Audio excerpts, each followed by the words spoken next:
ẹgbẹ́ obìnrin láyé tí Madam Flora Wonso ṣe alákòóso ẹ̀ ti ṣe àdéhùn wípé lẹ́yìn táwọn bá ti ṣe ìdánilẹ́kọ̀ọ́ tán àwọn ó fún gbogbo obìnrin láàyè láti lè ṣe àyẹ̀wò ẹ̀jẹ̀ wọn láti mọ̀ bóyá wọ́n ní ìtọ̀ ṣúgà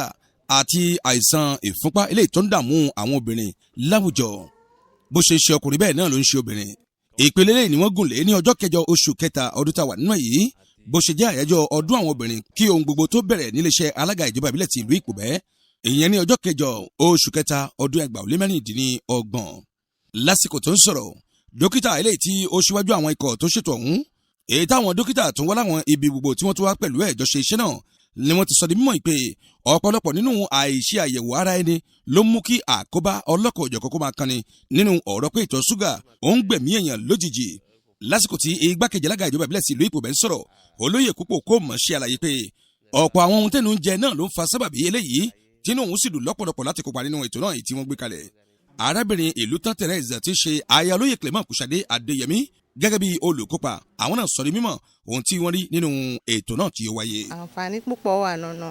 ìfú ká máa jáde ká máa ṣe àyẹ̀wò ẹ̀jẹ̀ kálukú kó máa gbé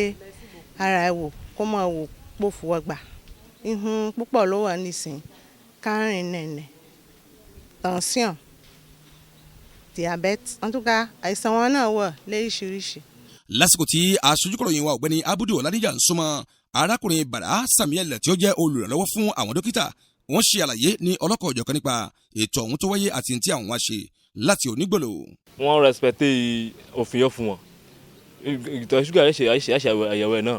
àrèmọ̀kọ́lé pípọ̀ náà kò ní ìtọ̀ ṣúgà lọ́pọ̀ kò sí ṣúgà náà ìtọ̀ wọn tọ̀sán yóò wò náà fún wọn ìfọ́pá wò náà fún wọn kò sí tọ̀sán náà ìfọ́pá náà kò ga ó wọlé ojú ẹ̀. Nínú ọ̀rọ̀ igbákejì alága ìjọba ìbílẹ̀ ti ìlú Ìpòbẹ́ olóyè kó mọ̀ púpọ̀ ó ṣe àlàyé gẹ́gẹ́ bí olùkópa lórí àwọn ohun tẹ́nu ń jẹ èyí tí ó ń dá wàhálà sílẹ̀ láàgọ́ ara. Àìsàn méjèèjì wọn yà pé olómi ẹ̀yàn mọ̀ gbọ́ òní àwà lélọ́lé lójijì ládàkú léwọ̀n àlékò ṣe ibi ẹ̀jẹ̀ olóyè bá ti ń rú le kò bá yín mọ̀ wá lọ kéèsì ń fa ẹ̀jẹ̀ rúru oúnjẹ wọn yà ń jẹ wọn náà le òkànlé ṣúgà òkànlé yọ yà ń kó sínú oúnjẹ lọ́pọ̀ òkànlé magí wọn yóò ní àwọn oúnjẹ oríṣiríṣi yà ń jẹ epo yà ń kó jẹ lọ́pọ̀lọpọ̀ kíní wọn ọ̀hún ní kó báyìí wa èní nìsín à ń gbọ́dọ̀ ká lọ́mọ kékeré dẹ́kú lé à ń gbọ́dọ̀ ká lé àgbà dẹ́kú kíní wọn kò sí wọn yóò wà lọ́pọ̀ tẹ́lẹ̀ ní ònìyàn kó gbogbo wa òmí sọ ká lé yóò dáa ní òfún gbogbo wa o àjọ wa bí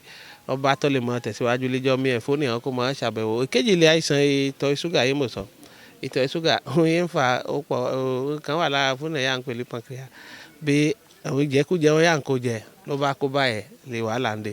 Ní ìtẹ̀síwájú dókítà Vodunu Armel Ilrisha ó wá rọ àwọn ènìyàn tó wà ní ìkàlẹ̀ láti rí i pé wọ́n jìnnà sáwọn nǹkan kan àti ohun tó yẹ kí wọ́n máa ṣe lásìkò yìí kí àìsàn ìtọ̀ ṣúgà kó lè bá jìnnà sí wọn láàgọ́ ara wọn.